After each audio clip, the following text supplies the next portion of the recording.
Reynaldo de Gamboa was a familiar face on television as well as in print not too long ago as the official spokesman of Pilipinas Shell. Back in the day when the prices of fuel became very volatile and the surge in prices affected virtually all of our consumer products in the country, Ray was, so to speak, the face of Pilipinas Shell. We take a quick look at Ray's family background. I grew up in a family of 5 brothers, and Butch, your boss, is one of them. Our late father was a civil engineer, and he worked with the government building housing projects until his retirement. My mother was a full-time housewife. I have 5 children myself, 3 of them boys and 2 girls. My eldest, Dennis, is a graduate of UP Mechanical Engineering. He's very good in analysis and numbers evaluation. And this he put to use by being involved in the gaming industry, where he is a very good poker player. My second son, Ray John, graduated from LaSalle and is an IT project manager for Citibank, assigned presently at Singapore. While my third son, RG, completed his training as a pilot in the US and is now waiting for calls from any of these airline companies who wish to make use of his service as a pilot. My 2 girls, the eldest, Edeline, after graduating from Ateneo and completing her master's in University of San Francisco, decided to become an entrepreneur. She owns and manages the Focaccia, which is an Italian diner located at A Venue, and she established Fog City Creamery, a maker of specialty ice creams. Ray was born in Cebu but grew up in Manila and says that he is a proud product of the public school system in the Philippines. I graduated from Moises Salvador Elementary School, a public school, as valedictorian. From there, I studied on full scholarship at San Sebastian College, completing my Bachelor of Science, majoring in Management and Accounting. Fortunately, I graduated as summa cum laude in that school.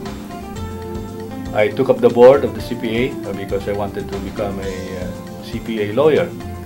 However, because of the need to, get employed after school, I had to defer my ambition to become a CPA lawyer. He became a door-to-door salesman for Del Rosario Brothers and became a part-time college professor at the San Sebastian College and St. Joseph College in Quezon City. Then at that time, I got a call from shell companies in the Philippines to be part of a management training pool. And after a while, they gave me my first managerial assignment as credit manager of Shell's marketing group. From there, I became an audit manager, and my last assignment in the finance group was controller of the shell companies in the Philippines. After that, I was sent to London, the main office of Shell, for a 3-year training on international trading. I was exposed to international trading of crude oil and trading of petroleum products, international trading for petroleum products.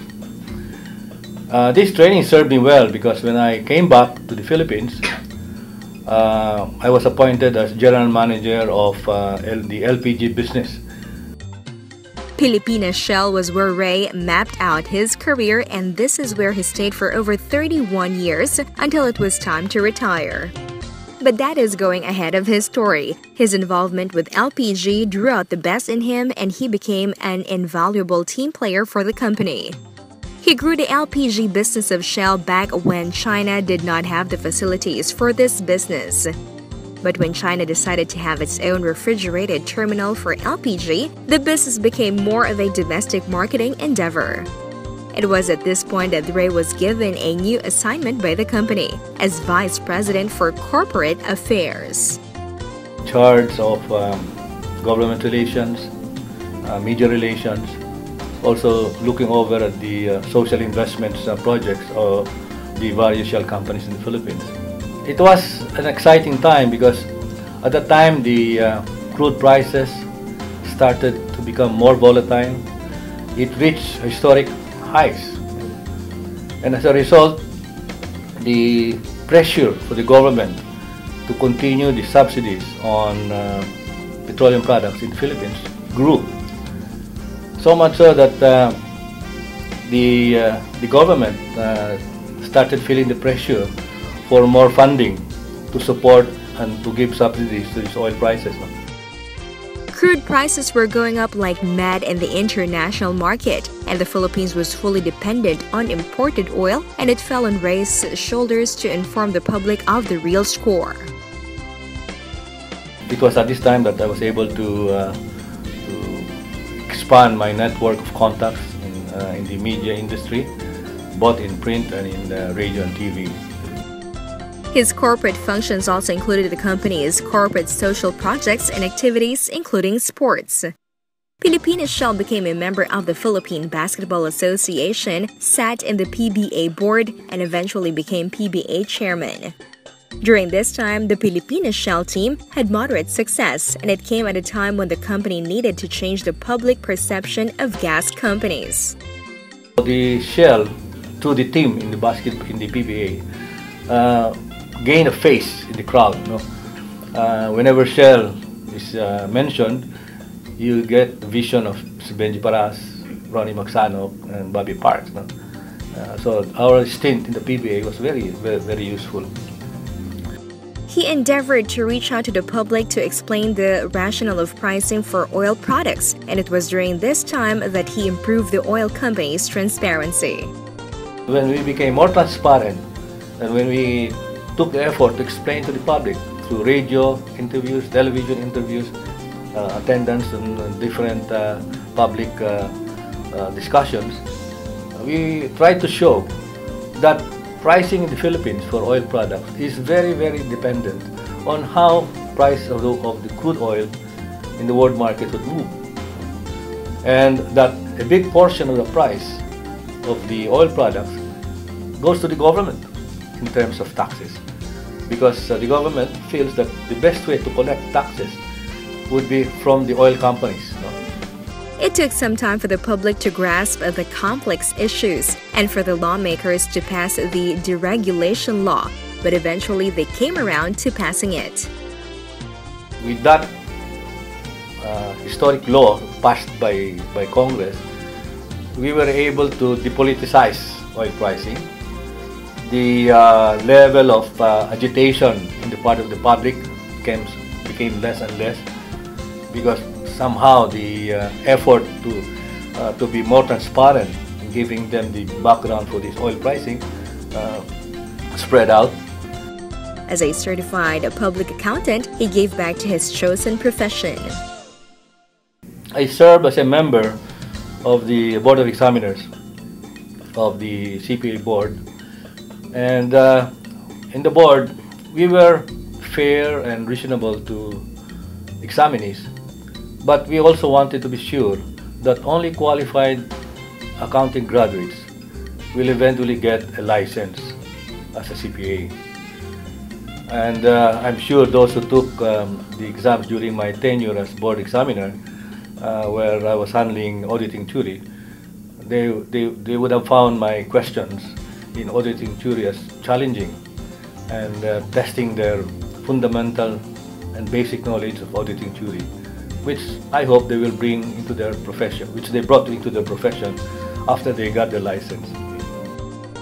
Though he never practiced as a public accountant, he nevertheless contributed his share in the advancement of this profession. After 31 years with Shell, the inevitable came for Ray, but not with rancor or regret. It has an impact on my, not only in my career, but also in my family life. And through my stint in Shell, I gained sufficient insight into the corporate world. I was also given the opportunity to be exposed to the public fora. Right after retirement, Ray found a new calling as a business columnist for the Philippine Star. I never thought of retiring. And in Shell, after when you reach the age of 60, which I did in 2002, you're forced to retire. In other words, forced to get out of Shell. No? But I never thought of retiring. Right after my last day of work in Shell, it was on January 31, 2002, I started writing a column, These Links, in the Philippine Star. And up to now, my column appears every Tuesdays and Thursdays at Philippine Star.